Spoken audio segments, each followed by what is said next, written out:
I will call them on you right there and have it filmed. But fish abuse, I ain't having it, bro. You know me. I'm from Miami, folks. We ain't gonna do that to animals.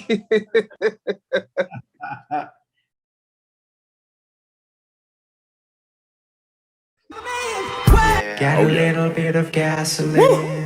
Welcome to another gas. This is the 614. I'm gonna set Sunday your Black. face See, we on got fire. one. Yeah. JL, Let's what get up? higher. Let's go. Fiat cash, cryptocurrency, State of the Union. This is black man urgency. This is for God. This is for green. Black fist in the air. If you ever had a dream, hey, what he do? What he say? What they talk about today? Keep it close to the kings. Circled around you. Now that was for dinner. Pay the chef at the kitchen. When men talk, you need to listen.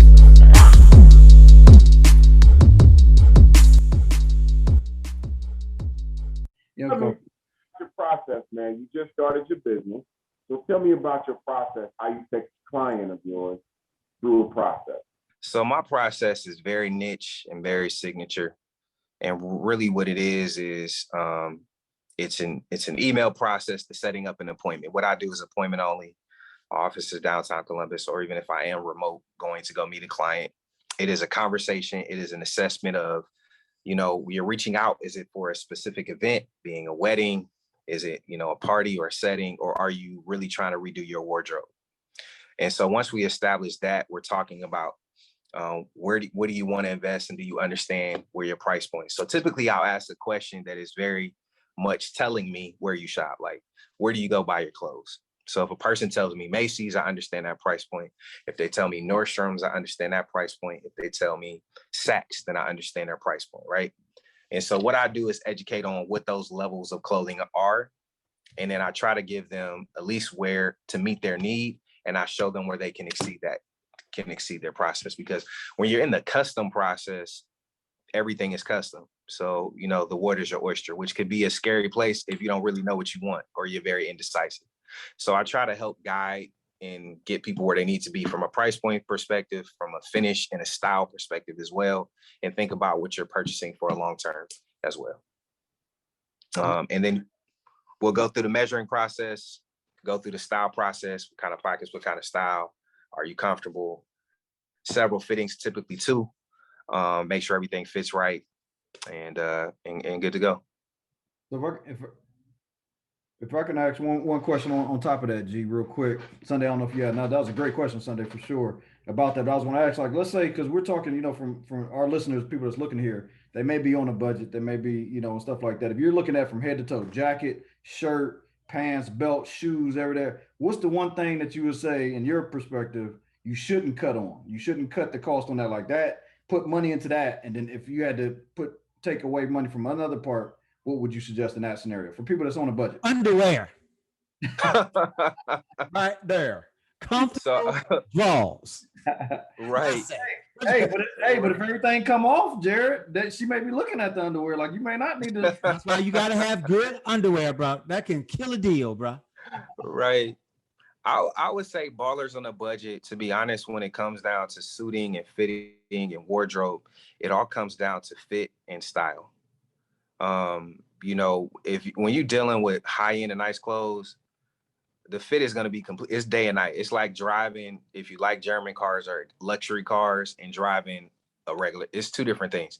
But if you can find the right fit for your body style, people won't know the difference, right? If you know clothes, you'll know the difference, but people won't know the difference. So you really have to find a maker that's suitable for your height, your style, and your fit. And so once you find that, spend your money there, wherever that price point is, it doesn't matter, but just make sure it fits. So if that means bringing in the jacket, making sure the sleeve fit, those are the most important things about wearing a jacket or a suit or a shirt. Make sure your clothes fit, and make sure you own your style. Like, what style are you trying to pull off? And to be honest, the rule is honestly what I call Bobby Basic. Your basics will last you longer. You get you a gray or blue or black, some things that you can be a chameleon and have different shirts and ties on, right? To dress it up or down. but you start off with this plaid and purple, like everybody's going to remember that. And 5 out of 10 of those people are not going to like it, right? So if you're trying to convey and convince people from an interview or as a business owner, unfortunately, you're under the subjection of the people that are looking at you. Tom Ford says it's good manners to dress well, but what is dressing well? Dressing well, depending on what you do as an artist, has a brand. If you're a business owner, has a brand. If you're a mechanic, has a brand. So you really have to figure out your area, how you can stand out, and what is the best way that you can, put yourself in a space. Cool.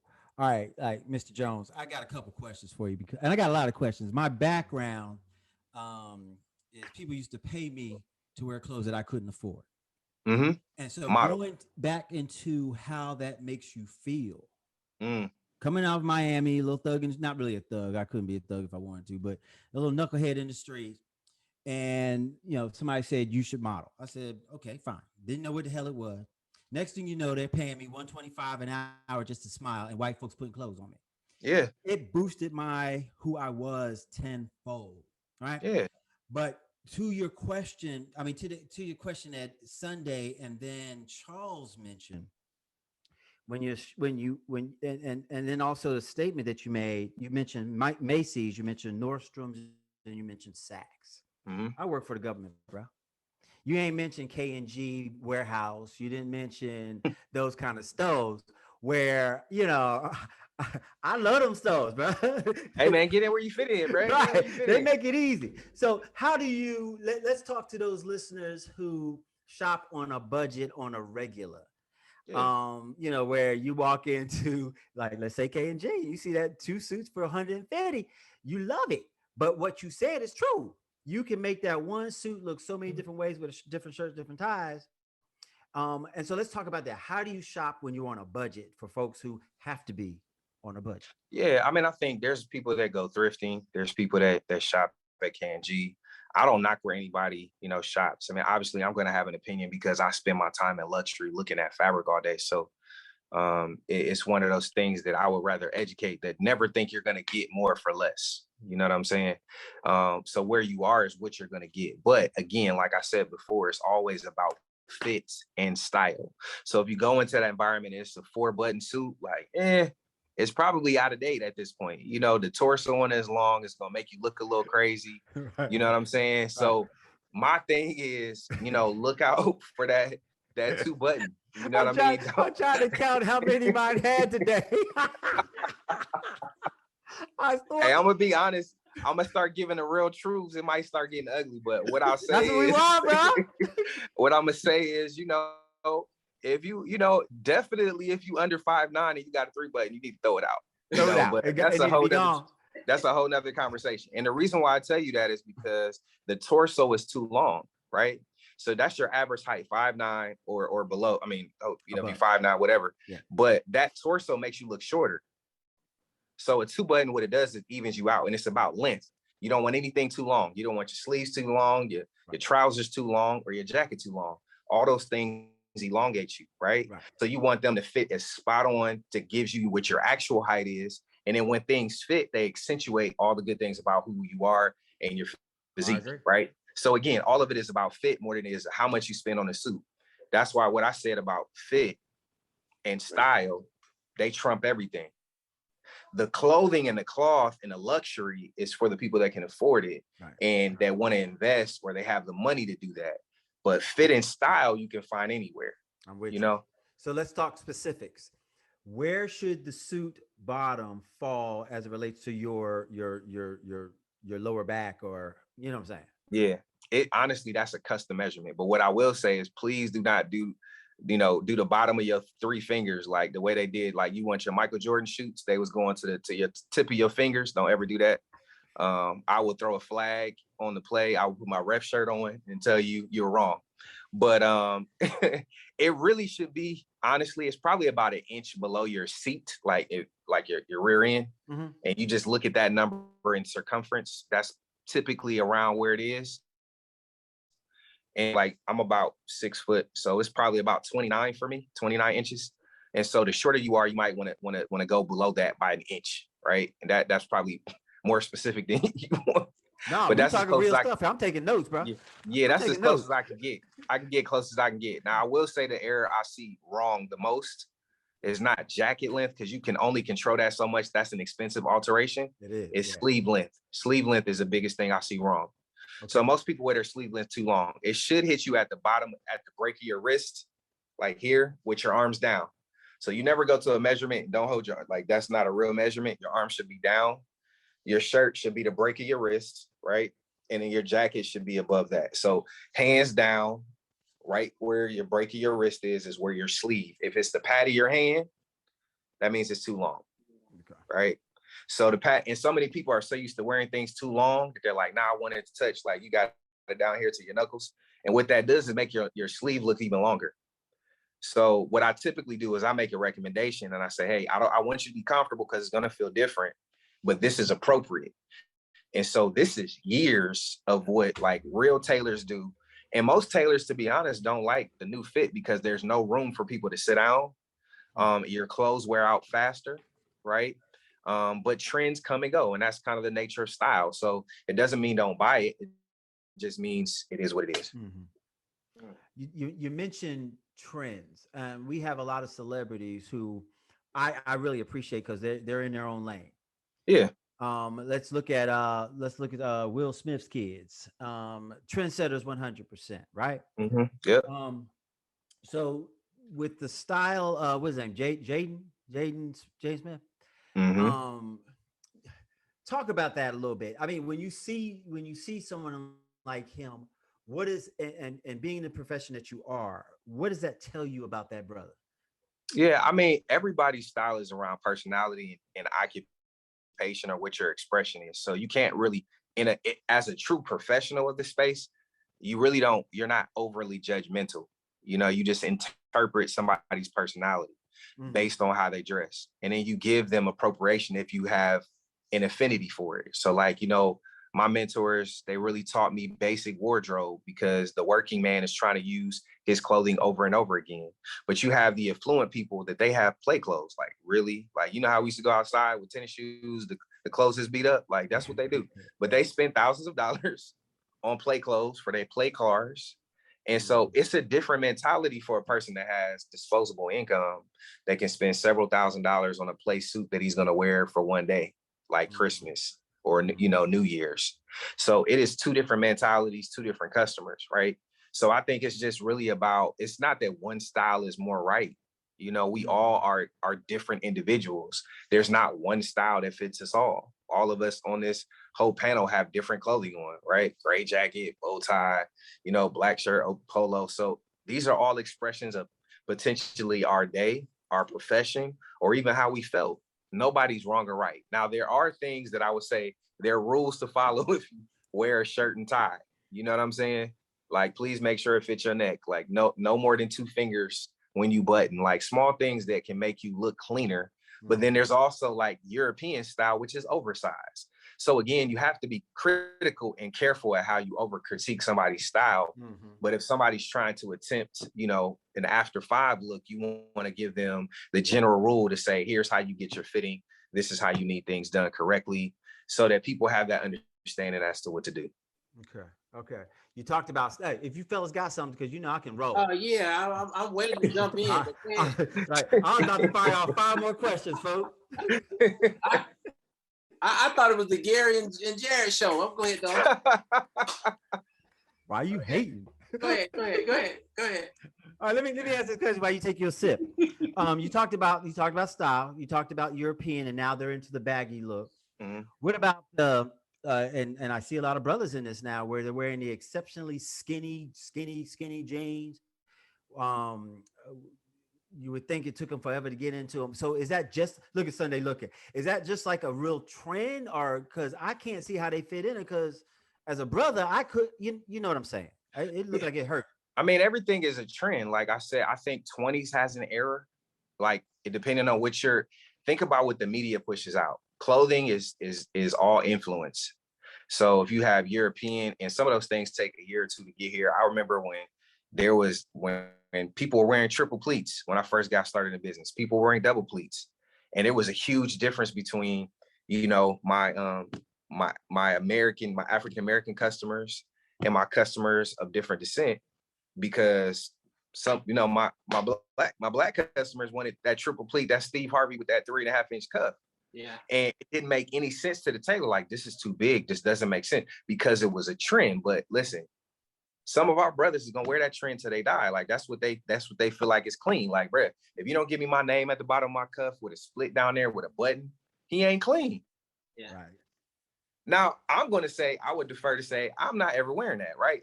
But it just because of my preference.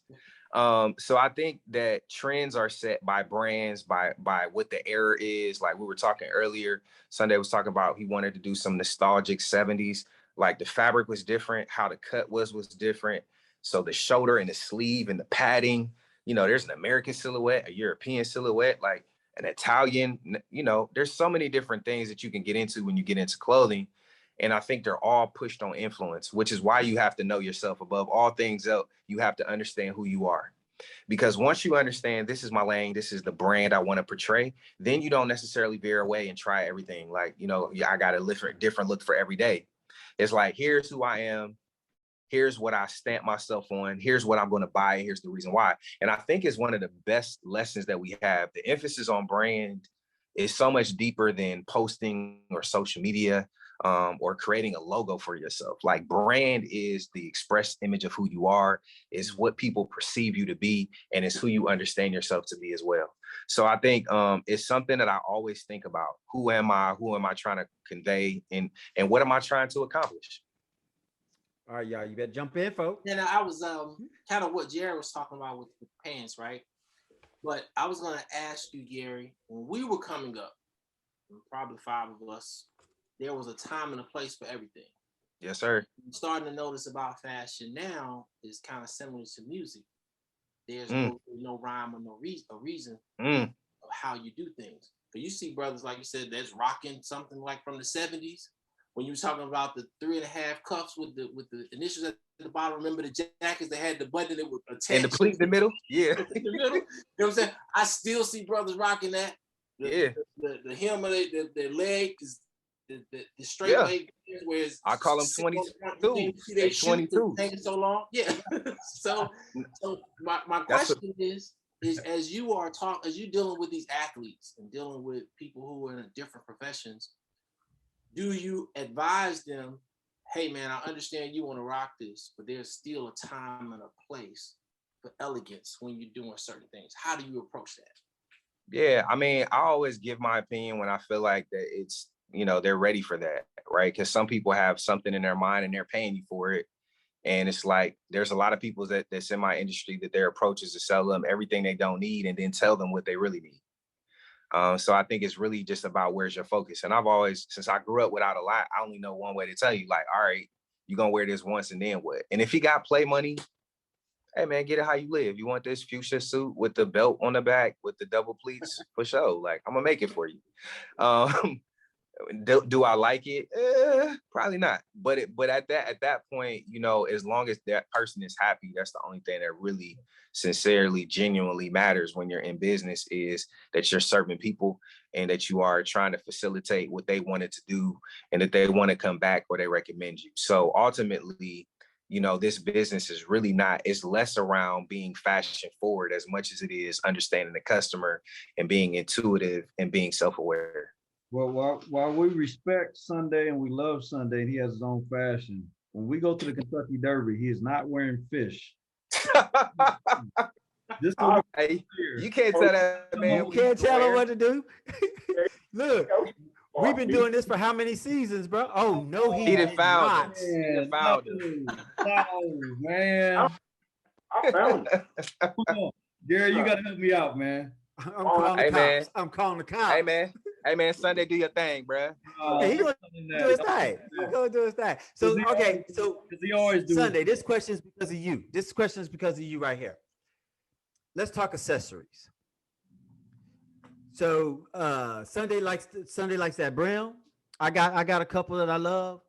Bow ties is something that everybody loves. Can't always tie them, but that's another conversation that we definitely gonna have. And I got this accessory, y'all. I need you to tell me what you think about this, Mr. Jones. All right. I don't need y'all hating on me either, okay? You know what those are? Yeah, braces. Braces are suspenders. Thank you, Mr. Jones, because everybody else was wrong. So they're the things that help keep your shirt down. So you never seen those before? Yeah, shirt stays. Yeah. Shirt stays. So let's talk about those first, because I've seen people wear them, but they're usually of a certain age group. Yeah. Until this young brother who was our intern from Thailand or something, always sharp. Always sharp. I'm trying to figure out why is it so clean. Clean, and clothes look like they were pinned to him. Clipped on his socks. With those right there, huh? They clipped on his socks. Right here. These things right here that I went out and bought a pair the day after I saw his. Yeah. So let's talk about them. Yeah, I mean, they're, especially when you're dealing with a lot of like off the rack shirts, like the typical size in that is probably what you call like a +10 or a +8. Which is, probably sounds weird, but it's like 10 inches the skin, right?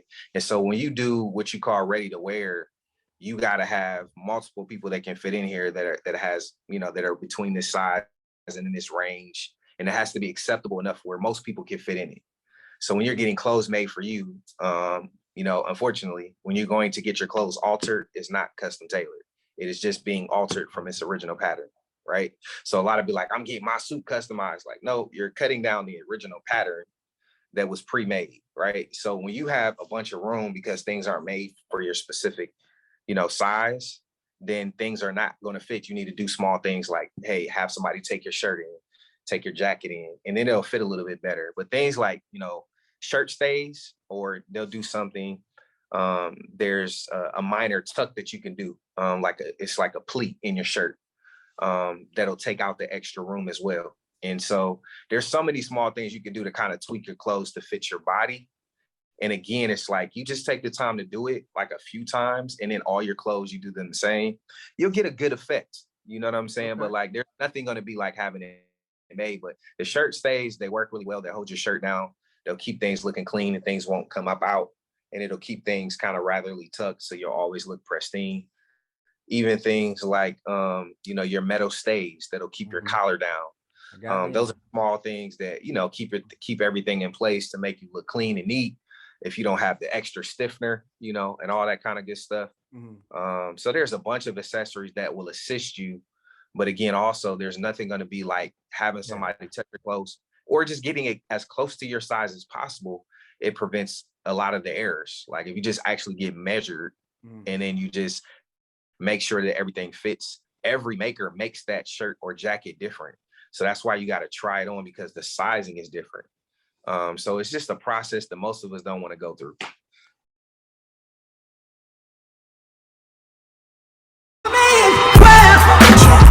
When men talk, you need to listen.